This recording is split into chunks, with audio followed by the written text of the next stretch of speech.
se pudermos então recomeçar. Já temos aqui várias pessoas a ver o horário do comboio de volta. E então, se não se importassem, então, dávamos aqui início a este próximo bloco, digamos assim. Vou fazer uma apresentação breve e depois vamos ter ainda o painel do RTMS, Desenvolvimento em Portugal.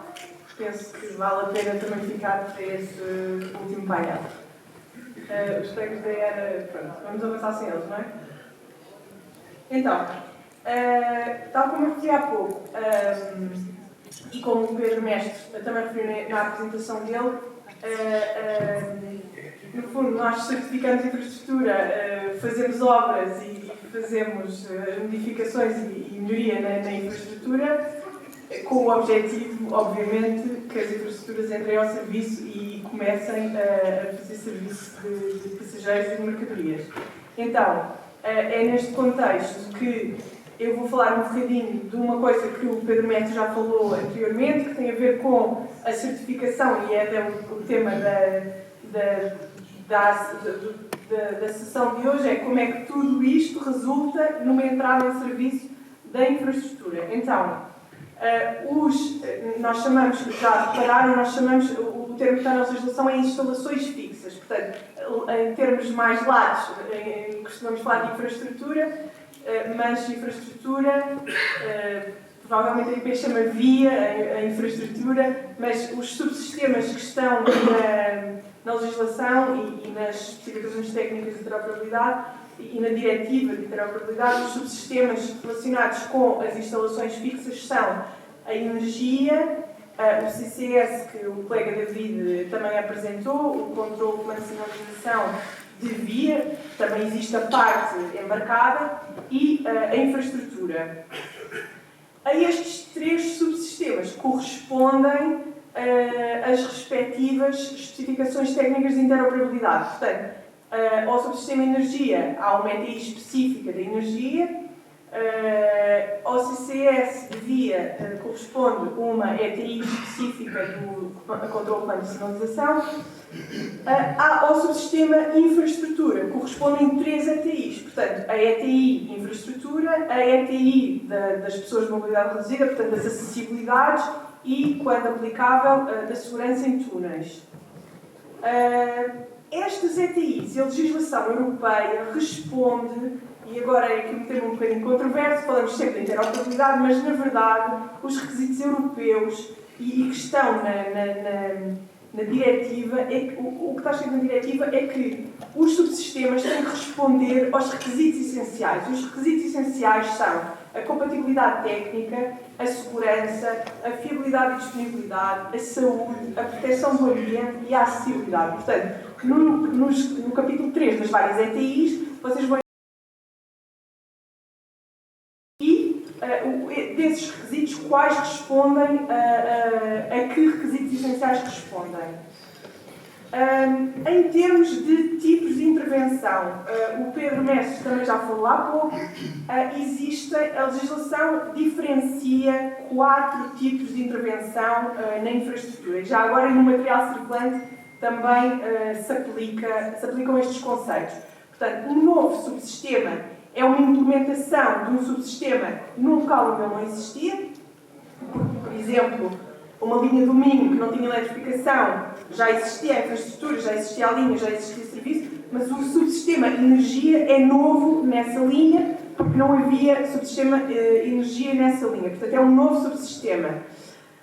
Depois, adaptação é a palavra que está na diretiva e também na transposição no nosso decreto-lei, mas a palavra comumente usada é modernização.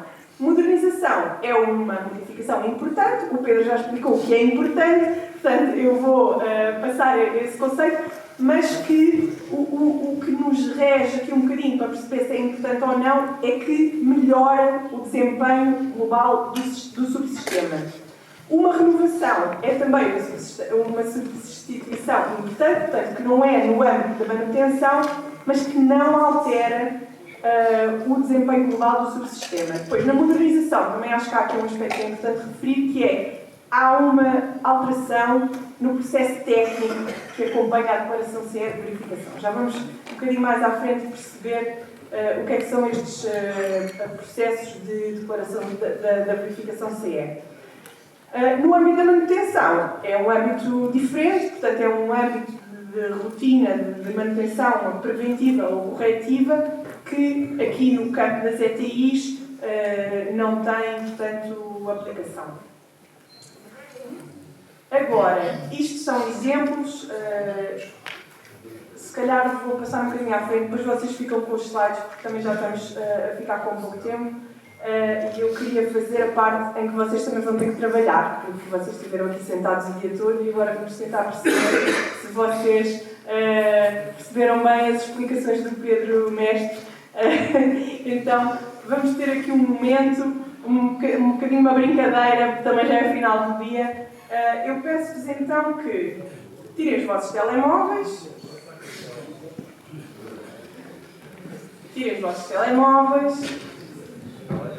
Façam aqui o scan aqui deste QR Code.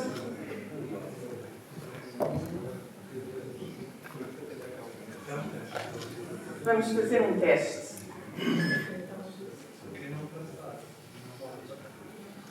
Já há pessoas a pôr likes, não sei se já se conseguiram ligar. Quando se ligarem, esperem um bocadinho, porque eu também tenho que avançar aqui deste lado para isto avançar, mas quando eu avançar isto vai desaparecer. Portanto, eu peço a toda a gente que...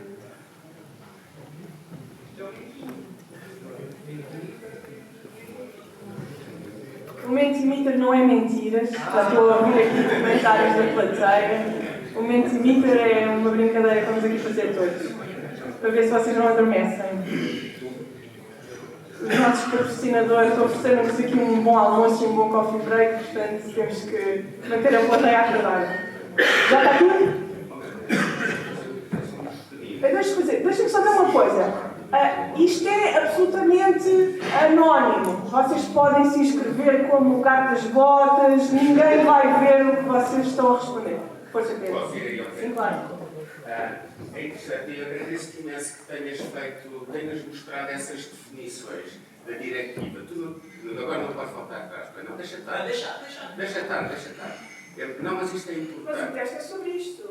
Está bem. Não, mas isto é também para explicar. Mas eu, por acaso, não entrei neste detalhe. Aquelas definições são exatamente as definições da diretiva.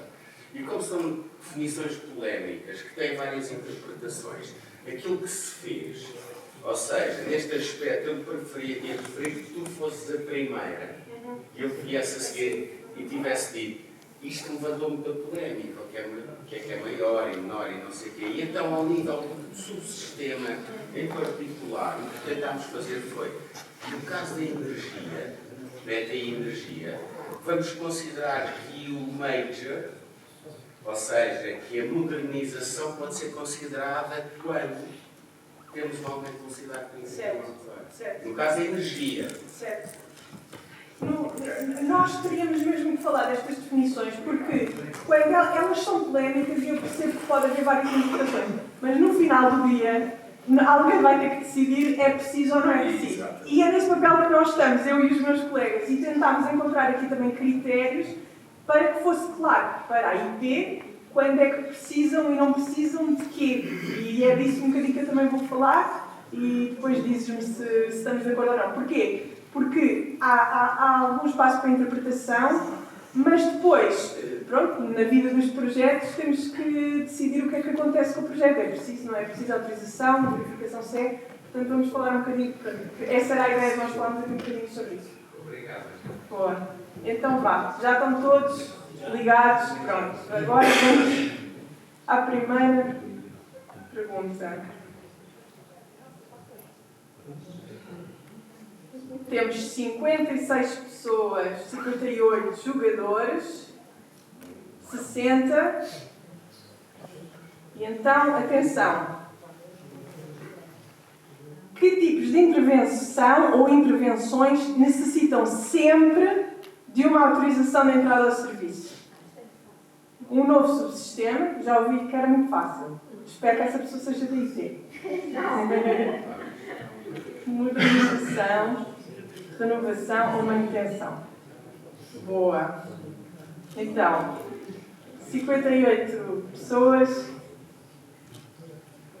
responderam certo. Então, os subsistemas de controle, comando e sinalização, energia e infraestrutura só entram ao serviço quando cumprem os requisitos essenciais e quando lhes é emitida a respectiva autorização de entrada ao serviço. Compete a cada Autoridade Nacional de Segurança autorizar a entrada ao serviço dos subsistemas. No caso de renovação ou adaptação, o requerente envia à Autoridade Nacional de Segurança o processo com a descrição do projeto e a Autoridade Nacional de Segurança decide se há autorização de entrada em serviço ou não, e vou explicar um bocadinho mais como é que nós decidimos se existe ou não. No caso do ERTMS, tal como o David referiu há bocadinho, existe ainda na parte de via um processo que antecede tudo isto, que é o parecer da ERA, que se chama o Trackside Approval, a aprovação sobre o projeto de ERTMS de via. Portanto, para a ETCS e para a GSMR. Portanto, quais são as etapas necessárias para obter uma autorização? Existe o processo de verificação CE e a integração segura. Portanto, é um bocadinho de repetição do que já foi dito. No caso dos projetos ETCS ou GSMR, também há aprovação pela ERA. Portanto, o requerente organiza, no fundo, o processo técnico e todo o processo de verificação CE e de integração segura. Terá, na maioria dos casos, que envolver organismos externos, que já vamos ver no slide seguinte quais são, envia para nós o processo e nós entregamos a autorização. Portanto, aqui dois bonequinhos um bocadinho cheios, mas que dá uma imagem de tudo. Portanto, o Pedro já falou há bocadinho que existe um regulamento, que é o 2019-250, que tem os modelos das declarações e dos certificados. Portanto, tudo o que tem este bonequinho tipo pergaminho são os modelos que estão no tal regulamento de execução. Na verificação CE, o requerente contrata um organismo designado para verificação da conformidade com as regras nacionais, um organismo notificado para verificação da conformidade com as certificações técnicas de interoperabilidade, portanto, as ETIs. Estes dois organismos produzem relatórios de avaliação e emitem certificados. O requerente compila o processo técnico do DEBO, do NOBO, o processo técnico do projeto em si. Atenção que pode haver outra legislação que se aplica a nível da União Europeia. Estou a pensar diretivas máquinas, diretivas de emissões, diretivas de compatibilidade eletromagnética que sejam até fora do domínio ferroviário, mas que é uma obrigação do requerente verificar esses requisitos. Esses requisitos não são validados por nós, nem são verificados pelos organismos notificados ou designados, porque são organismos ferroviários, digamos assim, mas na globalidade o requerente é obrigado a cumprir com outra legislação que possa existir. Portanto, este processo técnico, depois de compilado, o requerente emite a declaração CE de verificação. Estamos a falar para subsistemas. Depois, não falámos de uma outra coisa, que são os componentes de interoperabilidade, que no fundo respeitam mais ou menos o mesmo esquema, mas que são componentes, são travessas ou componentes mais específicos que eles próprios também podem ter uma certificação própria que depois possa servir para vários projetos. No lado da integração segura, o Dragan também já falou, o proponente tem que fazer uma avaliação da alteração. Se a alteração for significativa, vou começar se não for significativa. Se não for significativa, vai para este quadradinho e tem que, obviamente, justificar com critérios que também estão definidos a sua decisão. Se a alteração for significativa, parte então para aquele diagrama do anexo do Regulamento 402/2013, que tem aqueles tais 3 pilares. Pode escolher o método como vai fazer esta demonstração, mas vai, no fundo, implementar o processo de gestão do risco. No final deste processo, ele também vai emitir uma declaração e um relatório da avaliação dos riscos e da demonstração dos resultados. No caso das avaliações, no caso das alterações significativas, o organismo, vai haver ainda um organismo externo, um organismo independente, que vai fazer também a verificação de toda a aplicação do processo de gestão dos riscos. Agora, se ainda têm a aplicação, não precisam de fazer nada. Se já desligaram, têm que voltar a fazer aqui o QR Code, se faz favor.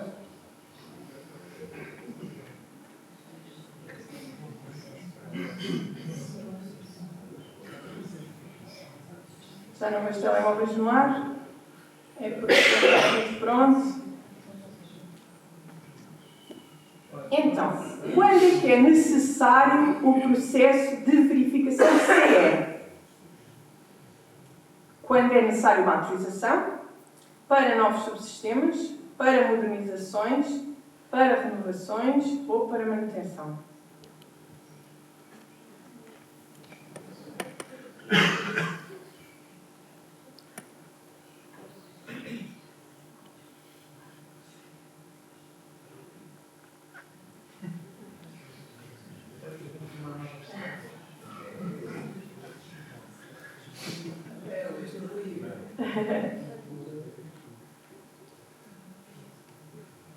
Então, acho que já toda a gente já votou. Olha, mais 3 bolinhas.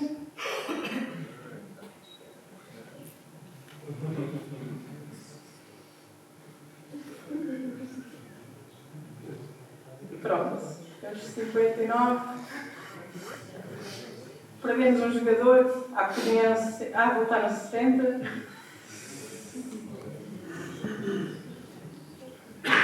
Bem, vamos então avançar. Não sei se já votaram todos.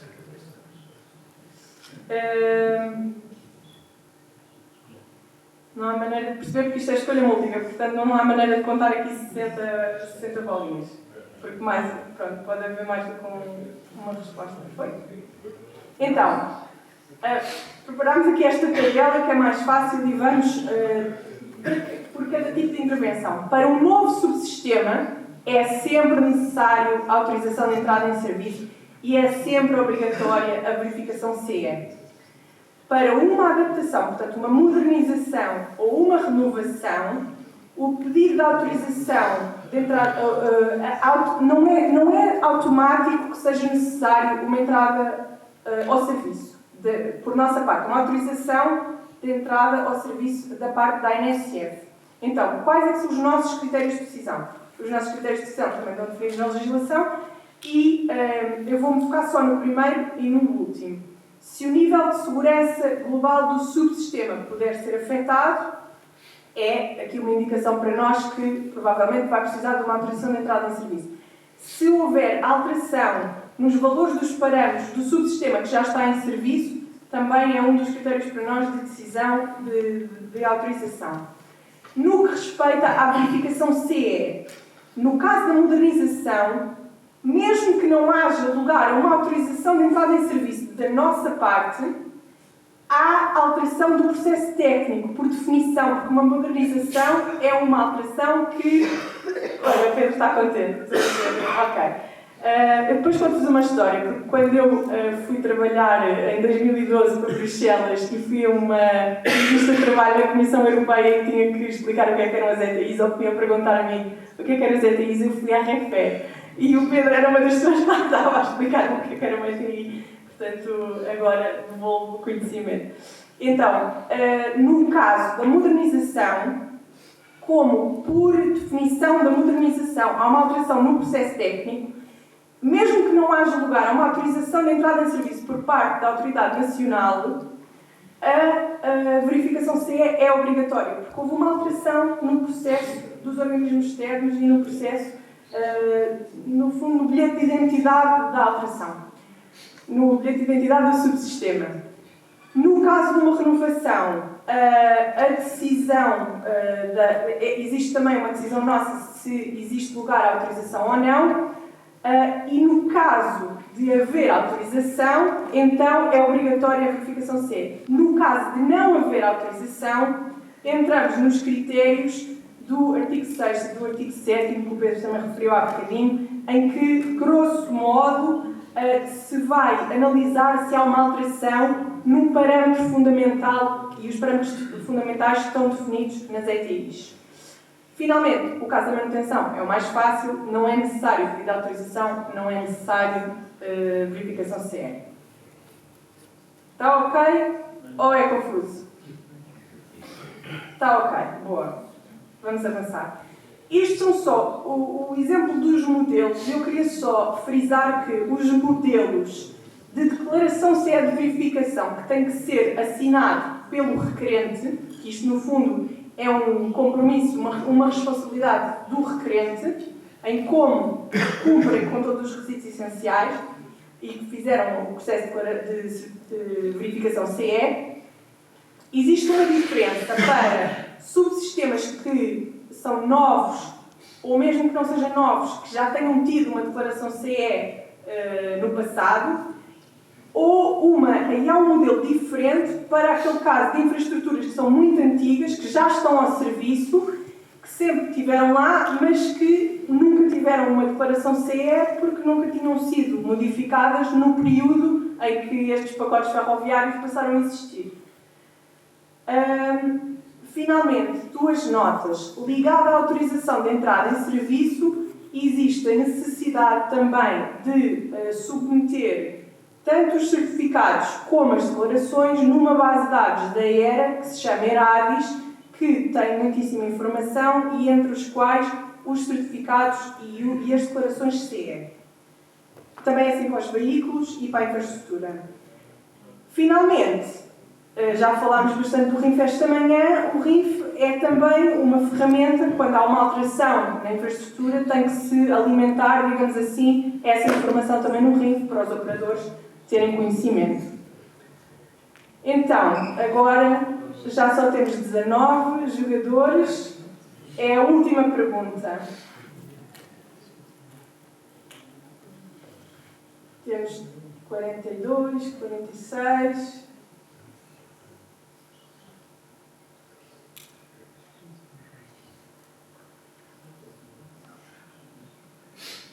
Temos bem tempo ou não? Temos? 60. Estamos nos 60, como tínhamos há pouco. Então, qual é o objetivo do procedimento de verificação CE? Demonstrar interoperabilidade, demonstrar a interoperabilidade e a segurança, demonstrar o cumprimento da legislação UE e das regras nacionais.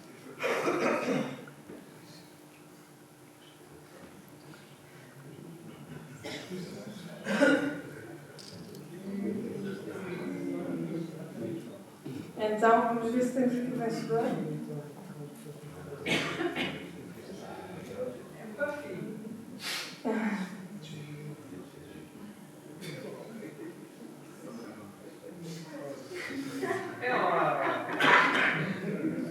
Não sei quem é, mas parabéns. Obrigada.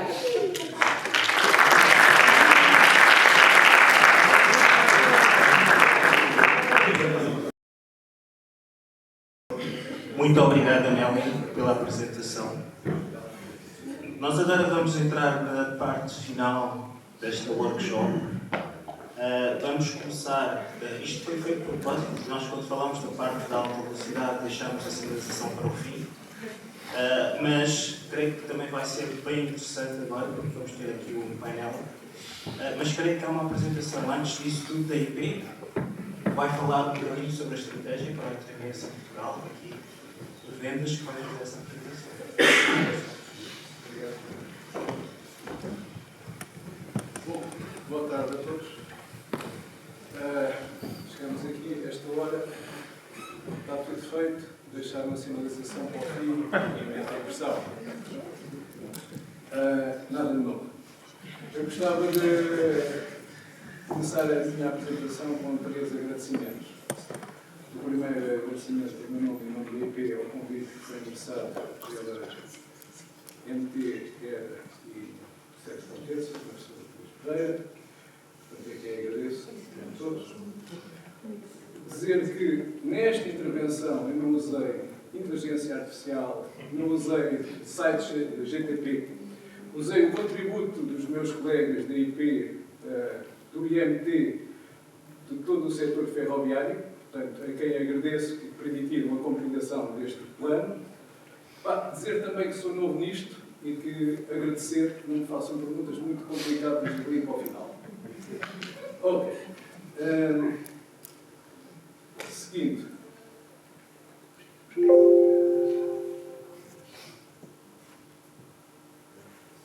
Bom, toda a minha apresentação é baseada em fotografias sobre o planeamento. Portanto, fotografias que são retiradas, isto também para ser um bocadinho mais breve e mais ligeiro, dos vários momentos-chave sobre os nossos investimentos, sobre os quais o colega Henrique Teles já teve a oportunidade de falar.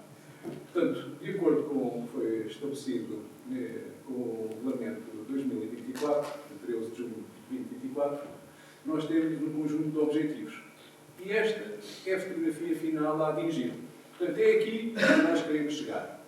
Portanto, ter toda a rede principal até 2030, rede principal alargada até 2040, rede global, para quem cá estiver, não sei eu, mas, portanto, abrir caminho para que em 2050 este objetivo esteja cumprido.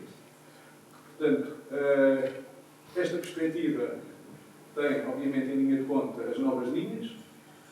Algumas delas, o processo já começou em pré-2023, devido que não fizemos o pré-registro, porque nessa altura ainda não era necessário o pré-registro na era, mas doravante temos o processo preparado para que isso aconteça dessa forma. E depois, todo um processo de modernização dos sistemas de sinalização tiveram a sua primeira vaga quando eu entrei na empresa há cerca de 30 anos atrás, e agora está na altura de mudar. Portanto, também aqui acontece um objetivo importante para nós, portanto, para todo o setor e para a interoperabilidade, de desmantelamento do sistema de classe B nacional, designado Convert. Bom, para atingir as outras fotografias é necessário regressar um bocadinho ao passado e falar sobre, digamos, um importante passo que se deu em 2013.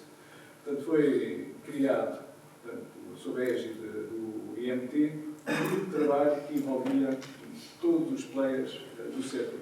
Portanto, o regulador, a agência de segurança, os operadores, as infraestruturas de Portugal.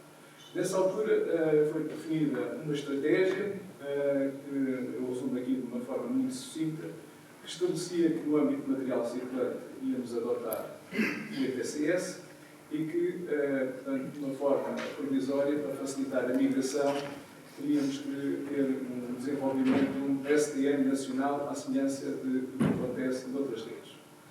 E que, no contexto da infraestrutura, iríamos adotar o ETCS nível 2. Mais à frente já explico porquê desta opção. Portanto, logo de seguida e após a apresentação de uma primeira versão do Plano Nacional de Implementação, que foi efetuada em 2017, retomámos os trabalhos com a ativação de um novo grupo de trabalho, que envolveu os mesmos players, para definir uma estratégia e uma metodologia para a elaboração de um modo de transmissão específica, o STM. Bom, nós, dizer desde já que cumprimos o nosso trabalho, portanto, em 2024, e reforço, com a ajuda de todos os stakeholders do ambiente ferroviário, nós concluímos e enviamos para o IMT, que depois enviou, portanto, para a ERA, após a respectiva revisão, o plano de implementação nacional. Basicamente, em linhas gerais, dizer que este plano está em conformidade com o apêndice H da EDI-CCS, que é o template para a elaboração destes planos, que demos ênfase à compatibilização dos sistemas de encravamento com os sistemas de detecção. Portanto, é uma perspectiva importante. Ainda tínhamos, ou ainda temos na rede, áreas cobertas por sinalização eletrónica, mas os sistemas de detecção não são interoperáveis. Portanto, reforçámos e demos ênfase ao nível 2, tendo definido a baseline 3, release 2, como a principal baseline para os investimentos correntes e futuros, a desenhar a curto prazo. A implementação de um módulo STM, de material circulante, portanto, isto é uma ação conjugada com os vários operadores, que também naturalmente fazem parte deste plano. É impossível falar do Plano Nacional de Implementação, não falando dos operadores e todo o trabalho que está a ser desenvolvido também por estes parceiros. A implementação do GSMR em toda a rede e, portanto, no caso do material circulante, optar pelos rádios dual mode que permitem portanto, a transição entre os dois sistemas. Portanto, o atual rádio solo comboio, o sistema classe B, e o futuro GSMR. Portanto, também temos prevista a implementação do FRMCS. Eu não sei quem é que inventou esta sigla lá para os vossos lados, mas isto é complicado. Mas vamos fazê-lo a partir de 2027, 2028. A razão é que o David já apontou, as próprias especificações sobre este sistema de comunicações ainda se encontra em desenvolvimento, em consolidação, e, portanto, não estava alinhado com a janela de oportunidade que nós temos para fazer investimento, que temos financiamentos. Portanto, será tudo desenhado em preparação para este processo, ao nível das infraestruturas, mas para já vamos avançar com GSMR. Ok.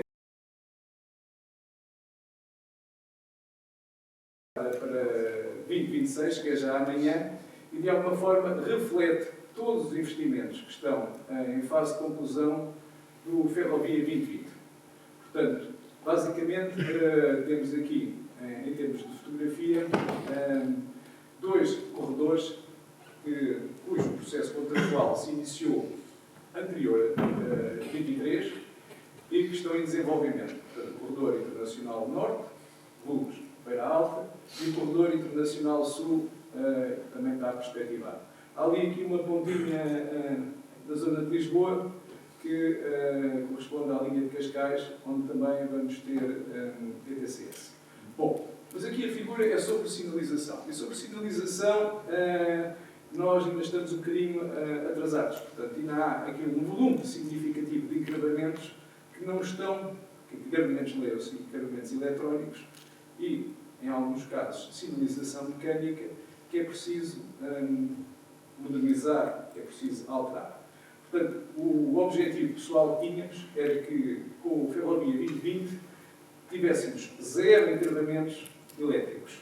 Portanto, aqueles encravamentos para os quais já não temos know-how, não temos peças, como Santa Apolónia, Pampilhosa, entroncamento, que tiveram o seu ciclo de vida, mais de 60 anos ao serviço, pudessem ser substituídos por sinalização eletrónica. E o objetivo para 2030 é dotar a rede toda de sinalização eletrónica. Portanto, ainda existem alguns troços da rede que têm sinalização mecânica. Portanto, o que nós designamos o Oeste de Cima, o Douro Nascente, a ligação até Beja. Portanto, a própria linha do Leste carecem de ser dotadas de sinalização eletrónica. Em simultâneo, olhar, portanto, para a espinha dorsal do país, a linha do Norte, e substituir ou renovar. Portanto, agora temos aí na fronteira como é que acabamos de fazer isto em termos formais, os encravamentos, portanto, para encravamentos compatíveis com a ETCS. E esta perspectiva coloca-se, porque em alguns casos a alteração é uma tecnologia nova, noutros casos eu apenas vou mudar o core, portanto, numa mudança, aproveitando todo o software, mantendo, portanto, modernizando apenas o controlador de objetos ou o computador que faz o módulo de segurança, temos que ver como é que vamos perspectivar uma lógica de métodos de segurança e de interoperabilidade. Ok, a mesma figura, olhando para a zona suburbana de Lisboa, que isto ter no decreto que a gente pode fazer a zona suburbana depois, em 2040, é um bocadinho teórico. Portanto, nós, na realidade, se quisermos modernizar as principais linhas e corredores do país, temos que passar pela zona suburbana de Lisboa e pela zona suburbana do Porto. É impossível não o fazer. Portanto, a exceção que é colocada no regulamento não nos traz a nós, Portugal, nenhuma vantagem. Nós vamos ter que olhar para as zonas suburbanas de Lisboa e do Porto e preparar todos os encravamentos que estão nessas áreas para serem compatíveis com a ETCS. Portanto, esta migração contempla sempre o seguinte: o encravamento em si ser compatível com a ETCS, mas compatível com a ETCS como? A minha bicicleta também é compatível com a ETCS. Compatível com a ETCS em ligação IP, em modo paralelo, com o protocolo de EULIX ou outro que se venha a desenhar. E também com os sistemas de extensão de comboios já interoperáveis, portanto, que é a premissa fundamental. Ok, então chegamos a 2026 e qual é a fotografia que nós temos no contexto ETCS e GSMR? É esta que aqui está. Portanto, basicamente, como já referi, dois troços onde eu tenho ETCS e ainda tenho uma sobreposição com o sistema de classe B. O sistema de classe B já lá estava, não fomos arrancar. E no caso de Cascais, portanto, a linha é de raiz, só com ETCS e sinalização lateral como foi. O rádio, portanto, apresenta esta figura que nós temos. Portanto, há aqui um desenvolvimento paralelo, porque o rádio não serve só a componente de voz, vai também servir a componente de base para telecomunicações de base para o ETCS. Ok. Se olharmos um bocadinho mais para a frente, e já com o Programa Nacional de Investimentos, portanto, indo a reboque dos investimentos que são feitos ao nível das infraestruturas, mais uma vez, aquele estigma que a sinalização aparece sempre aqui no final, né? Nós vamos ter esta fotografia. Portanto, vamos ter já grande parte da linha do Norte equipada com ETCS e GSMR. As principais ligações à Espanha também já contempladas com ETCS. Portanto, e grande parte da fotografia que estava como objetivo para 2030 estará aqui refletida com estes investimentos. David, eu espero que este mapa bata certo com o mapa que nos apresentaste durante a tua exposição. Ok. É impossível falar do RTMS ou do plano de migração do RTMS sem falar aqui do Plano Nacional de Investimentos 2030 focado no contexto de sinalização. Portanto, as fotografias são exatamente as mesmas que o Teles apresentou, portanto, com as mesmas datas, objetivos. Eu pus aqui uma fotografia para distinguirmos entre o que é Greenfield e Brownfield, porque assim, vamos ter efetivamente uma nova linha. Portanto, a linha de alta velocidade vai ter, digamos, vai ser feita de raiz, de alguma forma facilita-nos todo o processo, porque não há comboios a passar, mas em paralelo, esta linha entronca com a rede ferroviária em várias zonas geográficas ao longo do seu percurso, vai ser necessário também renovar esses encravamentos em simultâneo. Portanto, são processos contratuais e estão marcados com cores distintas, também irá corresponder a diferentes contratos que se vão fazer até 2030. Portanto, numa primeira fase, em simultâneo com a PP1 que está em curso, vamos ter um pacote de sinalização mais ETCS, mais GSMR. Nesse pacote vamos incluir a renovação e a substituição de alguns encravamentos da rede convencional e depois vamos replicar todo esse processo para a restante área de abrangência que está aqui designada como fase 2 e fase 3. Ok?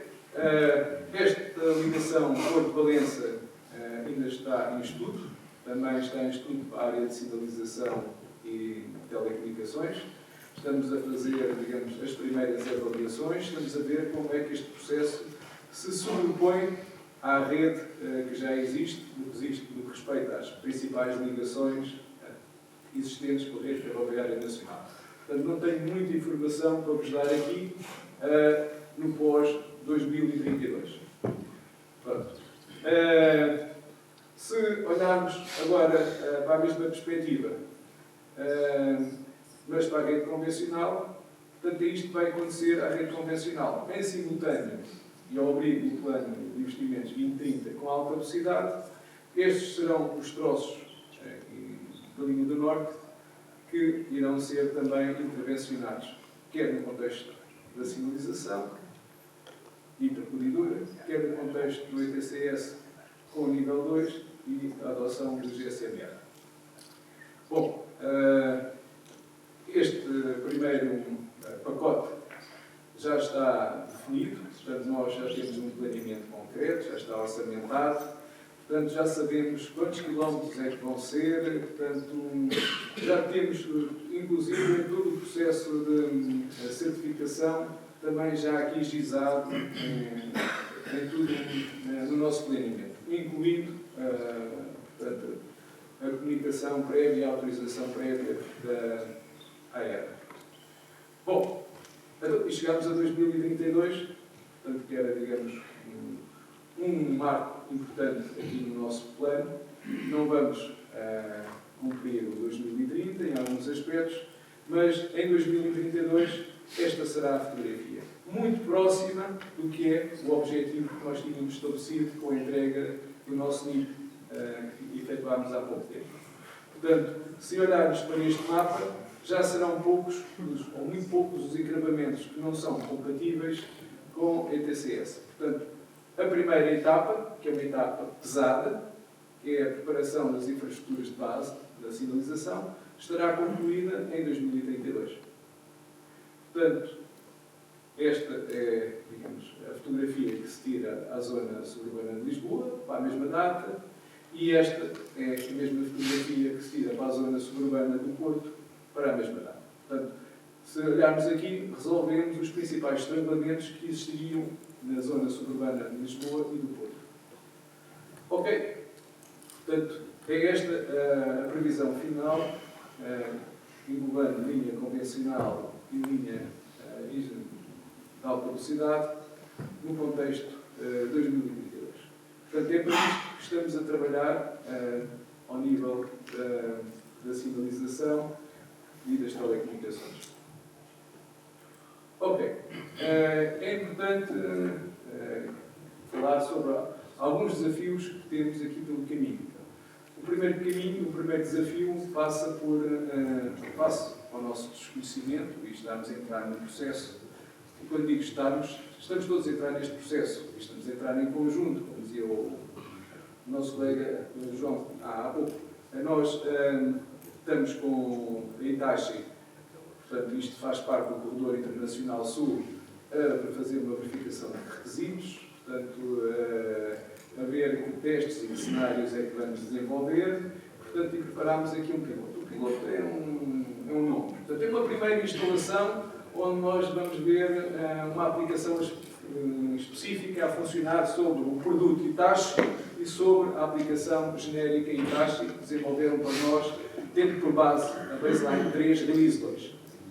Portanto, estas são mais ou menos os objetivos que temos para este piloto. De forma idêntica, contemplamos também um piloto, portanto, para um outro stakeholder importante, claro, que isto permite-nos não só testar da mesma forma os requisitos, a aplicação genérica, o produto da Siemens, mas também depois fazer o costas com costas, RBC, RBC. Aparentemente isto é tudo interoperável, liga-se tudo muito bem, mas temos ouvido aí uns zunzuns que às vezes há umas dificuldades. E nós queríamos com estes pilotos, em conjunto, e com a ajuda dos nossos parceiros, vencer essas dificuldades. Esta instalação em particular, portanto, em ambos os casos, não é, portanto, matéria virgem. Nós já usámos a mesma instalação para a validação de novas tecnologias de encravamento, já fizemos, em alguns casos, a sobreposição entre o sistema de classe B e o RTMS. Portanto, é aproveitar também o facto de ser uma linha nova, que ainda não temos comboios e que nos dá uma oportunidade única para este processo. E não só. Estas linhas constituem-se também como um fator muito importante para a nossa interação com o material circulante. Eu tenho aqui o tempo a esgotar-se, vou aqui acelerar um bocadinho a minha apresentação. Nós consideramos que para a migração do ICAP 700, que é o nosso sistema de classe B, que nós designamos CONVEL vem de controle de velocidade, o STM é uma peça única, portanto, indispensável para garantirmos quer a interoperabilidade, portanto, o facto de comboios, que agora obrigatoriamente têm de vir equipados com ETCS, poderem ainda circular em alguns troços da rede onde só há CONVEL, mas também para o contexto de interoperabilidade. Porque senão eu fiz 500 milhões de investimento no corredor sul e depois não tenho nenhum comboio que possa lá circular. Portanto, é fundamental que esta peça exista e que esteja em pleno alinhamento com os operadores. Portanto, é isto que nós temos em desenvolvimento, para já. Portanto, é uma empresa portuguesa que está em conjunto com os operadores nacionais a fazer este desenvolvimento. Portanto, esta caixinha, numa linguagem mais simples, porque não é da área, é o equivalente a um transdutor. É o que permite a um comboio que está equipado com o ETCS, o Sistema Harmonizado Europeu, circular numa linha equipada com o CONVEL, que é o nosso caso. Pronto, isto já é uma fotografia real. Portanto, isto é um hardware que já existe. Ok. Mais uma vez, nós fizemos isto com recurso às especificações técnicas, aos interfaces que estão definidos, portanto, o triplo F e o interface K, numa perspectiva de equipamento externo, para que possa ser adotado por qualquer fornecedor de material de ETCS embarcado. Portanto, a gente sabe que não é só plug and play, há alguns testes que temos que fazer quando ligamos o SDM a um ETCS diferente, mas queríamos minimizar isso e por isso, e daí, digamos, o nosso ênfase, quando auxiliámos o processo técnico, para que fosse externo e para que tivesse estes dois interfaces. E já agora, no FERIVER, a mesma baliza, a mesma antena, conseguisse ler as duas balizas. Portanto, que era importante, que era também para não densificar o equipamento a bordo ou encarecer o processo mais do que ele está. Portanto, quais são os desafios? Estamos a correr contra o tempo. Tende-se, obviamente, que isto seja um sistema com integridade de SIL 4, portanto, nada menos do que isto. O processo está em curso para 3 famílias distintas, a LE 4700, as FLIRT e as E6000. Portanto, e obviamente o nosso papel, o papel do gestor de infraestruturas vai ser executar o processo técnico na verificação de conformidade deste sistema com a infraestrutura. O que é que nós definimos como metodologia? Portanto, estas primeiras instalações, que nós chamamos de projetos piloto, portanto, onde vamos identificar os principais desafios técnicos e operacionais e a ligação com ambos os sistemas. Vamos dar prioridade à migração de material circulante via STM, portanto, isto uma linguagem mais técnica, os comboios vão vir com ETCS, o equivalente ao modo de NTC. Portanto, se eu estivesse a falar de um computador, era como se eu tivesse um computador virgem, mas com o sistema operativo a funcionar e já aprovado, e depois vou meter, então, por cima disto, o STM CONVEL. E posso começar já a testá-lo amanhã. Aliás, ele já está em testes no entroncamento, mas quando eu digo testá-lo amanhã, é pegar, digamos, no comboio, com ITCS nível NTC e CONVEL, e fazer testes já dinâmicos, pode ser ali no Buceirão. Obviamente que, portanto, vocês perceberam pela apresentação que fiz que a implementação é faseada. Nós temos que, numa primeira fase, gerir os riscos, mitigar os riscos e também controlar aqui os custos iniciais dos processos. Quais são as principais ações que estão planeadas? Portanto, numa primeira fase, a tal verificação de que o STM per si funciona, e a urgência dos próprios operadores, eles querem o comboio e querem o comboio operar na linha atual, e a linha atual tem convel, portanto a solução plausível é ETCS-NTC com STM. Isso, depois dos testes dinâmicos e do respectivo processo de verificação de conformidade, estará apto a circular. Depois, a preparação de troços de infraestrutura, com baseline 3 e 2, para efeitos de verificação da sua conformidade, produto e aplicação genérica. Portanto, é o primeiro passo que nós queremos concretizar com os designados projetos pilotos. Precisamos de resolver um problema, temos estado em contato com os nossos colegas espanhóis, pedimos também ajuda à ERA, temos que encontrar um veículo com titulação certificada, um veículo também baseline 3 e 2, que permita a certificação de infraestrutura. Portanto, e depois de certificar estes troços de infraestrutura, eu posso subir de grau a degrau. Portanto, eu tendo 2 troços de infraestrutura certificados da sua aplicação genérica, com uma aplicação específica, e 40 km é significativo, mais 8 km do outro lado é significativo, eu posso então usar esses troços da rede para certificar um novo material circulante. Portanto, há um conjunto de encomendas significativo no contexto nacional, que é o que já aconteceu no ciclo de investimento anterior.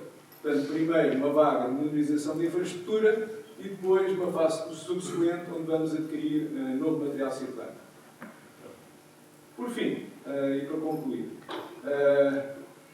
eu agora fiz aqui um resumo. O que é que são os desafios técnicos? Efetivamente, além do que eu falei, nós temos que fazer a compatibilização com a Espanha, portanto, numa perspectiva não só de ligação transfronteiriça, mas também numa perspectiva de corredores europeus. Temos que garantir a compatibilidade do material circulante entre as diferentes infraestruturas, mas também a retrocompatibilidade de versões. Temos essa situação com os nossos colegas espanhóis. As versões que eles têm são distintas das que nós temos, em termos de compatibilidade. O David sabe do que é que eu estou a falar. Testes de validação, verificação de conformidade. Sim, é a primeira vez que vamos fazer isto. Os testes e os cenários revestem-se de uma elevada complexidade. É preciso massa crítica, é preciso o apoio de todos. Há aqui uns riscos novos que nós não tínhamos lidado até à data com eles. Portanto, tudo o que está associado à cibersegurança hoje em dia existe. Não existia nos encravamentos anteriores, não é uma interface RS-232, portanto, aquilo nem à facada entrava lá. Agora não, é uma ligação IP, é um computador como outro qualquer, portanto está vulnerável a ataques. Preparação da infraestrutura de sinalização. Já falei disto, portanto, o primeiro passo é renovar os encravamentos e adotar sistemas de detecção interoperáveis. Recursos técnicos, também temos alguma dificuldade. Estamos com muita dificuldade em recrutar pessoas, mesmo ao nível das consultorias não consigo contratar, está a ser muito difícil obter ajuda nesta área. É um grande desafio que temos que vencer. Custos e tudo está relacionado com a complexidade da contratação, também é importante mitigar. Os próprios operadores, quando olham para este processo, como disseram na vossa apresentação, as margens são pequenas e eles veem isto como um custo e, portanto, não estão a ver como é que ultrapassam o custo-benefício deste novo sistema. Desafios operacionais. A resistência à mudança. Portanto, vamos ter, seja ela do cariz social ou do cariz técnica. Vamos ter interrupções operacionais que também temos que levar em linha de conta. E também vamos ter que ter, por alguns períodos, a frota parada para que se possam instalar os novos sistemas. Desafios regulatórios e legais. Sim, andamos a correr, como todos os outros, atrás dos prazos. estamos preparados para essa corrida de fundo. Fizemos um esforço grande em mitigar e eliminar regras operacionais e de segurança. Não queríamos fatos feitos à medida, mas também temos que olhar para isto com alguma atenção. Eu não sei se sabem, a equipa que desenvolveu o ETCS foi a mesma equipa que desenvolveu o nosso Convel. E quando eles tentaram desenvolver um sistema harmonizado, eles simplificaram para que o ETCS pudesse dar para todos os países europeus. Então, comparativamente com o nosso nível 1, portanto, com o nosso Convel, o nível 1 tem menos funções. Portanto, se eu adotar o nível 1, eu tenho um downgrade de funcionalidades, que será difícil de explicar. Portanto, a nossa opção foi o nível 2, e ainda temos 2 ou 3 situações que estamos a analisar com particular atenção, como é que as vamos implementar e operacionalizar. O Shunting Mode, o Cold Start, portanto, são assuntos que estão ainda em discussão técnica. Burocracia na certificação. Como o nosso colega que fez a apresentação anterior. Isto não pode ter mesmo uma tonelada de papel. A certificação tem que ser um processo claro, é um processo necessário, temos que cumprir com isto tudo, necessitamos também neste processo de ajuda e, portanto, é um caminho a percorrer.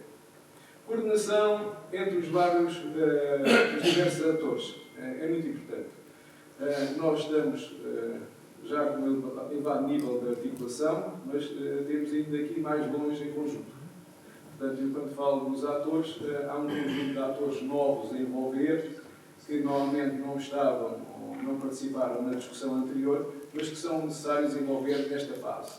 O ISA, o ASBOW, como foi referido, o NOBOW e o NIBOW são peças fundamentais a pôr a bordo já nesta altura. Resistência à mudança de alguns stakeholders. Também já abordámos. Formação e integração dos utilizadores finais. Fundamental. Fundamental em vários exemplos que temos observado na Europa. Maquinistas, controladores de tráfego, equipas de manutenção, têm que também ter já formação, têm que ter já competências para nos poderem ajudar durante este processo.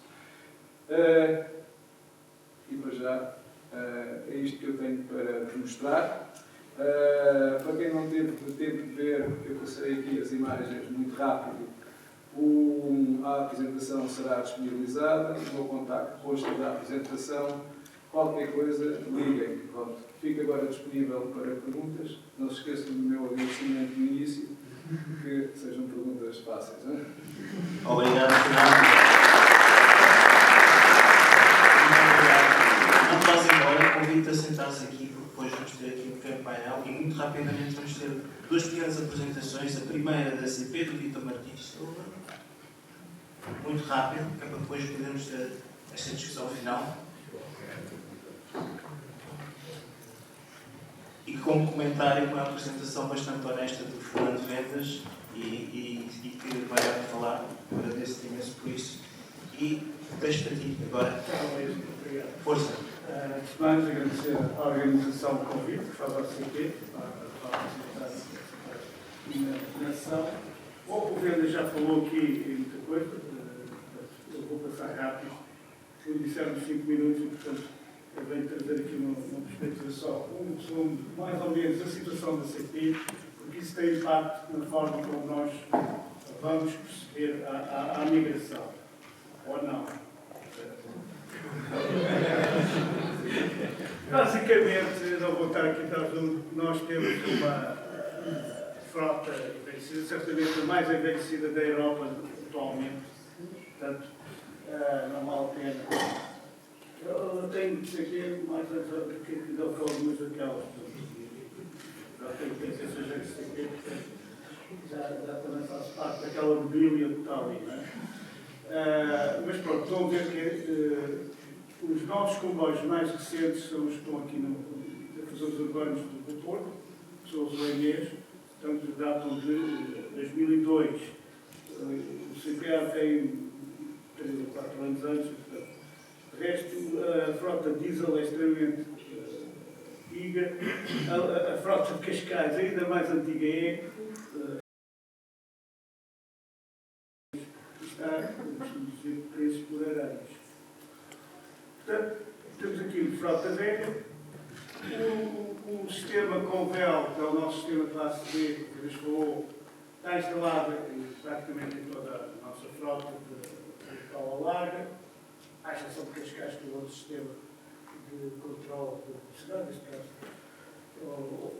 só controle, não controla a velocidade, só o aspecto de sinal, se tiver permissivo, ok, avança, se não tiver vermelho, como dispara. Exatamente. A média das instalações, a idade de instalações são 30 anos. Já ultrapassou, digamos, o tempo de vida, o lucro estável. Relativamente ao outro sistema, o GCME, o Raxocomar, o GCME, temos também este panorama, tem que 24 anos, à exceção, digamos, de cerca de metade do parque, já migraram para a GSM.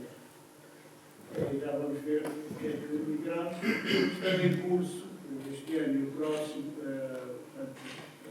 a migração das unidades de Sintra também para a GSM. Portanto, o seu sistema é um sistema dual, que permite funcionar no sistema CPA, no loja, sistema, ou na rede GSM. Com a vantagem, portanto, de poder fazer esta transição sem problemas. Relativamente ao material circulante, novo, e assim, o defeito traz EQCS, traz EQCS nível 2, parece ter o Convel, mais rápido, dual, GSM e STM. Destas 22 que se prevê entrar em 26 e 27, já temos a entrar, já estavam previstas entrar em 25. Há aqui alguns condicionantes. Uma delas é o desenvolvimento do próprio STM. E o célebre projeto 317, que está em tribunal há um ano e meio quase. Portanto, não se vislumbra concorrentes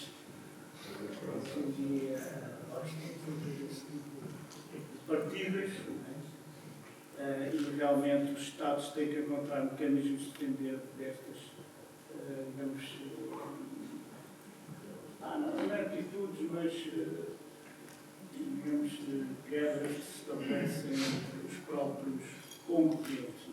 E quem paga no fundo disto tudo é as empresas ferroviárias, por um lado, mas é o país e, acima de tudo, os passageiros. Nós estamos aqui para transportar passageiros. Somos um veículo de mobilidade. Portanto, muitas vezes pensamos em infraestruturas, pensamos na criação, pensamos no nosso eco desta atividade, mas o foco são os passageiros e a mobilidade. Portanto, é isso que temos que ter atenção, muitas vezes a gente esquece. Portanto, dizer que em 28 e 31 vão entrar aquelas 117 é uma incógnita, não sabemos, cada mês que isto está em terminal, perdem-se alguns milhões de financiamento do país e não pode poder para financiar a seguridade. É um panorama triste, que a gente, eu digo que é triste porque é mesmo triste. É frustrante também para quem trabalha na empresa, nestas empresas, e que promove e que faz o trabalho de desenvolver os cadernos de encargos, o trabalho todo, lançar concursos e depois chegarmos a esta situação. Também posso dizer que em 2010 a CPE lançou concursos para material circulante novo e também prorrogaram processos mais ou menos semelhantes. Bom, e vamos chegar aqui, o Pedro também já falou nisto, não voltamos aqui, o principal problema é a subsistência do sistema, seja do rádio, seja do Convel. O que tem safado da ACT, de certo modo, é porque, na altura, quando instalou, porque foi várias instalou o Convel, instalou também um conjunto de unidades de diesel, ou combustíveis de diesel, que normalmente fazem transporte da carga, etc., e que foram encostados, ou seja, deixaram de prestar serviço. Isso permitiu que a CP ficasse com um conjunto de Convel relativamente confortável para conseguir manter-se, digamos, ainda operar com Convel. Isso dá-nos algum conforto. Passámos também por um processo interno de internalizar a própria manutenção que era feita por entidade exterior, aproveitar as balanças que já tem nas oficinas e as manutenções para poder fazer também a manutenção quer do sistema de base, quer do sistema Convel, e com ganhos significativos da disponibilidade e da própria fiabilidade. Aquilo que pensávamos, ok, isto ninguém vai reparar, isto é complicado de reparar equipamentos, não é verdade. Hoje conseguimos fazemos concursos anuais para reparação de equipamentos Convel e temos 3 fornecedores, ou 3 entidades que conseguem reparar. E já houve um no ano, outro no ano, portanto, desde 2003 isto foi possível. Mas, de qualquer maneira, precisamos melhorar ainda a fiabilidade, equipamentos todos coletivados no mercado, porque é difícil qualquer outro operador que não queira entrar e que não tenha estes equipamentos conseguir instalar Convel. Não há. É difícil. Só se for no mercado negro, alguém na internet tem qualquer coisa para vender. Pronto, é parte de encontrar também muitos dos componentes possam ser utilizados para reparar. Eu passava aqui rápido, isto, para o ver o outro também, não vale a pena estar aqui a falar, mas há aqui um aspecto talvez importante, que é, não existe, eu queria focar nisto, a questão dos financiamentos dos projetos. Não existe uma estratégia nacional que outros países têm, ou tiveram no passado, que é o estratégia de financiamento conjunto. Ou seja, quando eu tenho investimentos em infraestrutura, tentar alavancar investimentos do lado dos operadores, ao lado do próximo plano, e, portanto, criar aqui algumas sinergias entre os vários projetos, de forma que não esteja a fazer o projeto que esteja instalar projetos de instalação de ACS no PIB, e depois do lado dos operadores ninguém instala o material ACS. Depois é todo o processo de certificação. São processos muito demorados. Nós, no processo de certificação do rádio GSMR, demorámos 1 ano para conseguirmos obter. Esse é que foi o primeiro processo em Portugal. Todos estávamos a aprender, o próprio IMT estava a aprender como é que isto se processava. Portanto, foi um processo demorado. De qualquer maneira, há aqui outra particularidade, no caso do TCS, é esta questão do alinhamento de testes para poder fazê-los necessários. No projeto que está em curso, vamos ter que avançar no faseamento das fases, STM, depois TCS, e quando inicialmente se pensava que se poderia fazer tudo mais ou menos simultâneo. Há aqui também um problema com a primeira linha. A FIA precisa de material certificado para ser certificado e nós precisamos de FIA certificada para os clientes. E depois os custos. Faço aula também. Só que são estimativas, são valores indicativos, não vale a pena estar aqui. São muito específicos, não, mas são desta ordem. Só vamos dizer também que a estratégia da CP em termos de instalação ou de processos de certificação, nós, tudo o que é TCS, material novo, a TCS, delegamos essa responsabilidade de o certificar ao fornecedor. Ele é que tem a responsabilidade de nos entregar o equipamento, ou a instalação, neste caso, ou o comboio, certificado pronto a ser utilizado pelo distrito. Temos essa responsabilidade. No caso do GCMR, isto já é diferente. Nós é que fizemos o processo todo e, portanto, hoje em dia temos um know-how suficiente para podermos trilhar esse percurso. Portanto, só teremos o projeto de instalação, os equipamentos, nós próprios instalamos, temos know-how para fazer a instalação e poder fazer, e fazemos a própria, controlamos o próprio processo de certificação. Claro, no IPCS, isso não vai ser assim.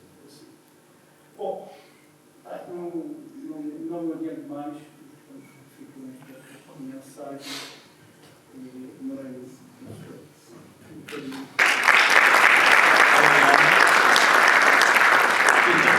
Convido-te a sentares ali também. Estamos um bocado atrasados de tempo, mas eu vou chamar já o próximo apresentador, o Miguel Rebelo de Sousa. À pé. Peço também que seja suprido para ver se terminamos aqui. E ainda temos aqui alguns 2 minutos para termos uma discussão. Acho que era uma pena nós irmos embora sem falarmos um bocado. Acho que por 2 minutos não vão vir connosco, pois não, professor? É o comboio. Vamos lá, força. Obrigado. Bem, eu fico aqui com a missão ingrata de ser muito morador de dia. O dia já vai longo e também não há assim muita coisa que se possa dizer para aquilo que já foi dito. São várias perspectivas. A perspectiva aqui, a perspectiva mais associada àquilo que são os operadores de mercadorias, que têm trabalhado nesta área do projeto que já foi aqui mencionado. Indo rapidamente, acho que não é.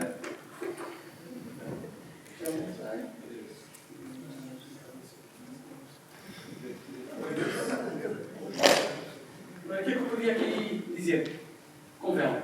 Já se falou aqui muito com vela, mas nós de facto temos aqui essa característica relevante, que é bastante diferente do que acontece noutros mercados, é que nós temos um sistema que está obsoleto, está em disponibilidade e que faz-nos ter aqui problemas adicionais para resolver.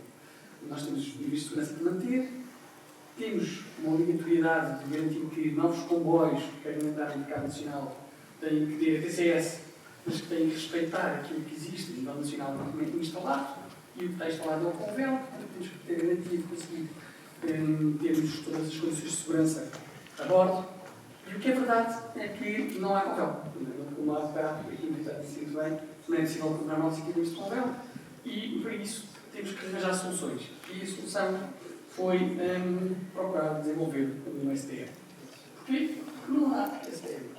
Portanto, não havia, não estava em nada de ter sido definido a nível de implementação do projeto STM, nós tínhamos essa dificuldade para resolver.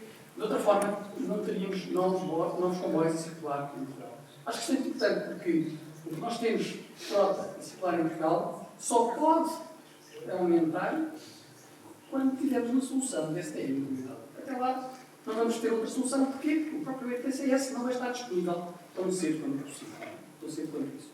Então, os operadores ferroviários de mercadorias, quando se viram confrontados com uma decisão sobre se investiam ou não investiam em novos comboios, novas locomotivas, perceberam que teriam de eles próprios também avançar com um projeto de implementação do STM. Fizeram um consórcio com o Medway e Alphatrans. A Alphatrans é um locador de comboios. Por exemplo, a TAC-Train de Portugal, a antiga TACAR, todos os comboios que ela tem são alugados à Alphatrans. E a Alphatrans tem aqui um papel bastante relevante no mercado de locação de comboios. A Medway e a Alphatrans juntaram-se, a Standard mais tarde juntou-se por uma necessidade, tinha 22 fleets para disponibilizar a CP, com a responsabilidade de garantir que tinha um sistema instalado, como o Vitor bem disse, e para isso precisavam ter STM, e portanto vieram ter com a Medway e a Alphatrans e portanto posso juntar ao processo do projeto, porque faz parte daquilo que é a minha responsabilidade. Foram contratados vários fornecedores, a Critical, já tínhamos falado, a Hitachi, e desataram a tentar desbravar o caminho, porque, mais uma vez, o Convel era um sistema que já estava instalado há muitos anos e não havia assim tanto conhecimento quanto isso hoje. Não é? Pessoas hoje trabalharem com esse conhecimento sobre o Convel, quanto isso, era preciso perceber um bocadinho tudo aquilo que envolvia a instituição de um sistema que fosse compatível com o Convel. Para isso, decidiram disponibilizar uma locomotiva, 4.700, que falava há pouco, e instalaram um protótipo do sistema. O protótipo já está concluído, está instalado, neste momento estão em fase de ensaios estáticos e dinâmicos e toda a parte processual de ensaios está agora a começar e o que é verdade é que se espera ter a certificação do produto até ao final do ano. Isto é uma estatística. Nós sabemos que, mais uma vez, como há bocado foi dito, está-se a fazer muita coisa pela primeira vez e, portanto, há aqui trabalho por fazer que tem que ser validado, tem que ser certificado e isto é um processo que vai, por sua vez, também ter os seus riscos na implementação do projeto. Qual é que é o objetivo do projeto? É equipar 33 locomotivas interoperáveis Euro 6000 com o STI. Além destes, 22 fluidos para a ACP são também um dos objetivos do projeto. Portanto, o que nós temos aqui é a possibilidade de ter 33 novos comboios que circulam a fronteira, que estão em Espanha, de mercadorias. Isso é bastante importante, porque quando nós falamos dos objetivos de aumento da cota modal do transporte de mercadorias, nós só vamos conseguir, de facto, aumentar a transporte por comboio, havendo novos comboios no sistema, cujos quais nós temos a capacidade limitada de crescimento. E por isso nós temos aqui este objetivo de equipar novos comboios, responder também à necessidade de CP, porque ela precisa de renovar a sua frota, e ao mesmo tempo disponibilizar uma solução nacional que permita, ser externa, o SBM externo, permita que outros players que queiram entrar no mercado possam aceder à mesma solução e possam os próprios também beneficiar dela. Sem esta solução não vai haver novos players a entrar no mercado nacional. É muito importante termos isto presente. Isto faz com que o projeto seja, de facto, estratégico do ponto de vista nacional. Esta solução vai permitir prolongar também a vida útil da frota existente, que é o tema. Há bocado falávamos do Convel e da obsolescência do Convel. Ainda se vai conseguindo manter e vai-se conseguindo substituir as peças do Convel, muitas vezes canibalizando aquilo que são os comboios preparados.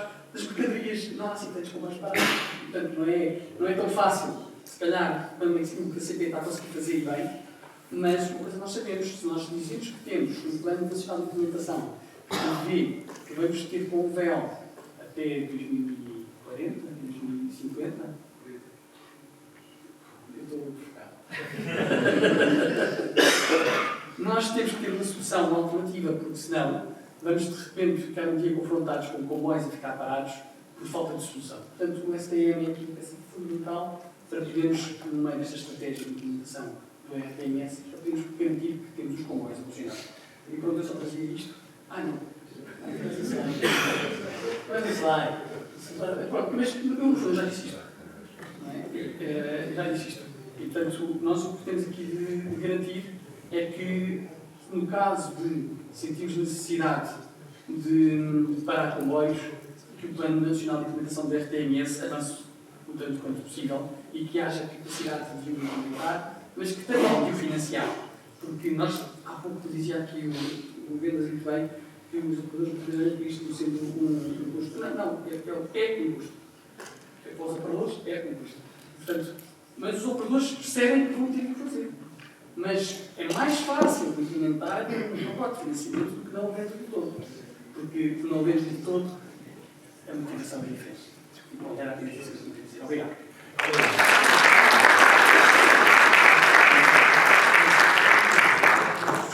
Foram aqui apresentações, 3 apresentações diferentes. Eu vou aproveitar 5 minutos, tem que ser. Isto está a ser bastante agradável. Nem foram connosco daqui a 5, 10 minutos, mas eu tenho que abrir aqui o painel. Eu gostava de chamar aqui a Amélia para se juntar aqui a nós, sim. O Pedro Mestre e o David também estão cá, se quiserem fazer perguntas. Quem é que quer fazer aqui uma pergunta ao painel? Eu sei que havia aí umas pessoas, havia aí umas mãos ardentes. Vamos lá. Viva! Muito obrigado à organização e a todos os oradores pelas apresentações. O meu nome é Vítor Pereira, da Certifer. Tenho uma primeira pergunta. fazer primeiro um disclaimer de nós somos a entidade certificadora do STM. E a pergunta é porquê descomissionar o Convel? Feito o investimento no desenvolvimento do STM, que se vai fazer também com o SSM, estando já instalado no material circulante em praticamente toda a infraestrutura ferroviária em Portugal, tendo ele mais funcionalidade do que o RTMS nível 1. Vamos substituir o Convel por RTMS nível 1. Este trabalho todo que tem sido feito para o STM já trouxe o conhecimento praticamente que é necessário para desenvolver um produto equivalente. Vítor, eu acho que posso responder a essa pergunta. O processo começou um bocadinho atrás. O processo começou com o acidente de Alfrelos, portanto, onde nós tivemos um acidente com fatalidades humanas num veículo da designada Yellow Fit. Portanto, e uma das recomendações que resultou desse processo era que esses equipamentos tivessem que ter mecanismos idênticos aos que os restantes comboios que circulam na rede ferroviária têm. Foi nessa altura que, portanto, desafiámos várias empresas do setor a desenvolver, a olhar para o processo, seja numa perspectiva técnica direta, seja em engenharia inversa, como queira chamar, e tivemos que fazer, digamos, uma especificação funcional ao efeito. Felizmente, ainda tínhamos e temos na casa alguém que conseguiu, digamos, esse passo. Fazer uma especificação funcional que permitia, portanto, ao designado SSC, o Sistema Complementar de Segurança, que tinha que ter um nível de integridade superior a nível 2, que permitisse, pelo menos, a função de SPAD ou Yellow Tourette. Portanto, esse processo conferiu ao setor, não só à crítica ao software, mas ao setor, digamos, alguma competência técnica e a possibilidade de ir mais longe. Quando esta situação de interesse nacional, que o Miguel e bem se colocou, portanto, a crítica ao software já tinha todo o processo em andamento, juntaram-se mais um conjunto de especificações de open source, juntou-se informação técnica sobre o processo sueco, juntaram-se as especificações que resultam da ETI do subset 26, nomeadamente destes dois interfaces, e reuniu-se informação técnica que permitiu, neste caso já está em testes, a crítica ao software, a desenvolver o hardware e o software aplicação genérica e, portanto, iniciar o processo de integração com o ETCS, isto é, o ETCS da Itachi. Portanto, na locomotiva 4700 que o Miguel falou. Portanto, nós estamos a cumprir o designado processo Senelec para o efeito, com os requisitos, portanto, após, digamos, a nossa especificação funcional, designado FRS, portanto, a Critical Software devolveu-nos um SRS, portanto, estamos a descer o ciclo em V. Portanto, e agora, cumprida essa descida, vamos subir no mesmo ciclo em V, portanto, no processo de verificação de conformidade e certificação final. Portanto, a resposta é sim, temos competências, temos massa crítica para o fazer. Sim, a pergunta era porquê descomissionar o Convel? Nós, neste momento, o descomissionamento do Convel vai acontecer naturalmente. Portanto, nós não temos nenhuma urgência em fazê-lo. Os próprios operadores é que, quando forem confrontados com essa necessidade, portanto, por exemplo, no Corredor Internacional Sul, o problema está resolvido e no Corredor Internacional Sul está resolvido, portanto, a própria ERA confere-nos essa possibilidade. Portanto, nós não estamos a pressionar ninguém, nem julgo que os operadores se sentem pressionados, portanto, para além das duas questões que foram aqui identificadas. Portanto, se quisermos instalar novo material não há e, portanto, o equipamento existente está obsolescente. Portanto, são os únicos dois fatores que nos condicionam. Porque, digamos, na outra vertente, o equipamento novo tem que ser obrigatoriamente dotado de ETCS. Portanto, e, naturalmente, a solução que existe disponível é o STM. Ou com o Fernando. Penso que aqui a questão é, não é por opção, nem por Pessoas de Portugal, nem por opção dos colaboradores. É porque o fornecedor do Convel decidiu descontinuar tudo. Não sei se era essa a pergunta. Sim, não, eles declararam completamente. Mandaram as duas declarações ao mesmo tempo e tudo. Foi uma coisa inédita. O End of Life e o End of Service foi enviado ao mesmo tempo. Portanto, não há nem mantém. É mesmo assim. Alguma última pergunta quente antes de encerrarmos isto? David. Força. Perdonad, o el portugués, ¿no? Es una puntualización sobre el despliegue de RTMS en infraestructura. Y tiene que ver con el hecho de que me ha parecido ver que el plan va sobre Baseline 3 Release 2. En la nueva ETI, en el punto 7412, el uso del set 3 de especificaciones al que se refiere la Baseline 3 Release 2 está excepcionalmente autorizado a redes que ya operan este sistema. Entonces, según entiendo de vuestras presentaciones, en Portugal no hay ahora mismo RTMS operativo. Entonces, eu posso responder a essa situação. Não há, mas, portanto, os dois projetos que temos, aliás, três projetos que temos, estão no que se classifica como avançado estado de desenvolvimento. Portanto, quer o Corredor Internacional Norte, quer o Corredor Internacional Sul, quer a linha de Cascais, perspectivam-se em sua conclusão para 2026. Portanto, neste momento, eu não tenho volta a dar.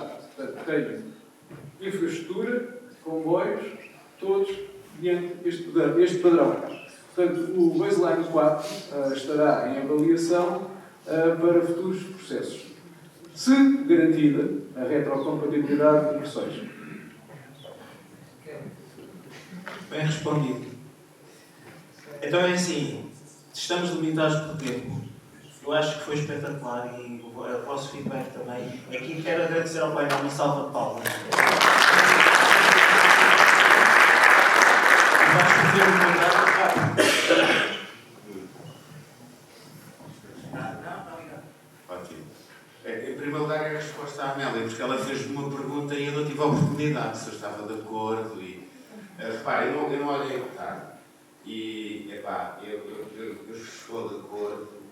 Posso encontrar depois lá algumas coisas que podemos discutir e dizer, se calhar não. Mas isto é assim.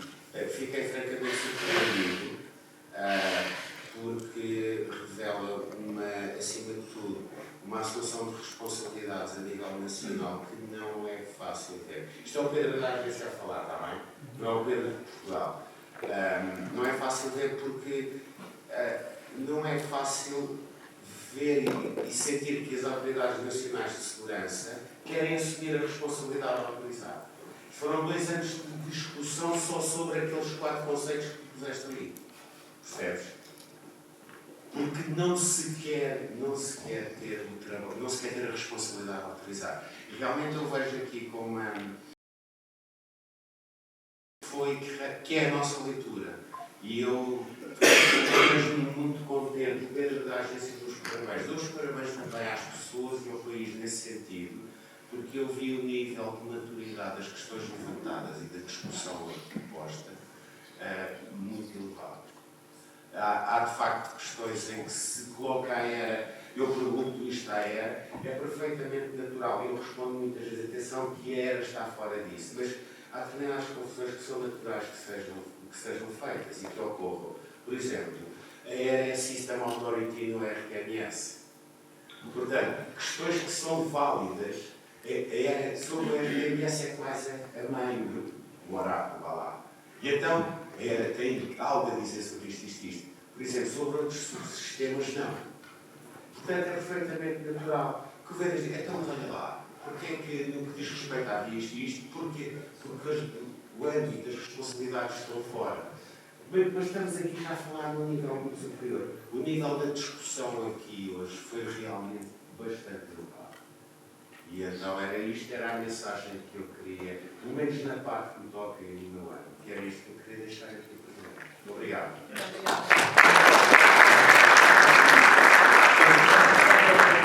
Eu não sei, eu só para dar aqui para aqui ao Pedro.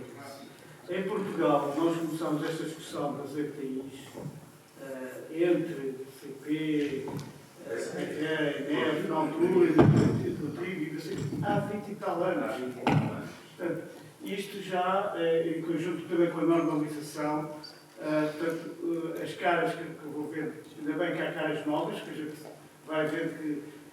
Mas durante muitos anos éramos aqui uns carolas que andavam aqui das várias empresas a tocar este barco.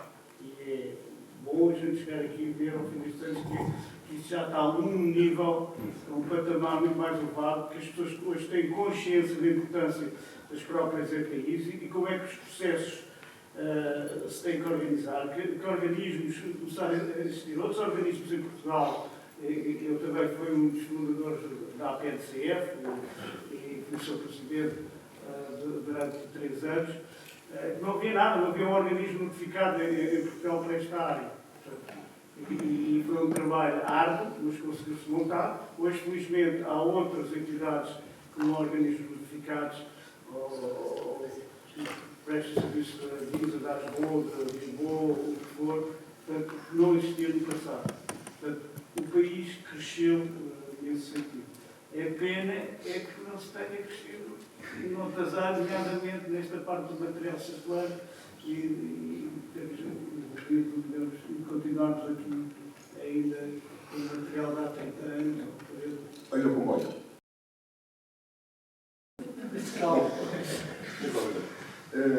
Boa tarde a todos. Chegámos a mais ao final do dia das escuras jornadas da ERA. Eu penso que chegámos ao final do dia com alguns objetivos atingidos. Não andámos à porrada. Chegámos ao final do dia com a sensação de que precisávamos muito mais tempo para discutir muitos destes problemas. Conseguimos reunir dentro da mesma sala a ERA, IMG, o gestor de infraestrutura, os operadores, organismos de certificação e vários participantes interessados nisto. Queria agradecer à ERA, às duas partes, ao bom poder, ao David, à Marina. O David, porque foi excelente, cumpriu muito tempo. Ao IMT, obrigado. À IPM e aos vários oradores que estiveram aqui na apresentação desse dia, da APEF, e penso que não me falta ninguém, são os principais interessados. A todos, obrigado. Esperemos ver-nos em breve em mais algumas jornadas, porque é nestas jornadas que nós discutimos o problema da ferrovia e aqueles problemas que todos os dias a nós, que estamos no material circular e a IP que está na infraestrutura, nos preocupam. E é bom ver que muitas das vezes nós nos entendemos e que estamos alinhados. Obrigado a todos e bom dia.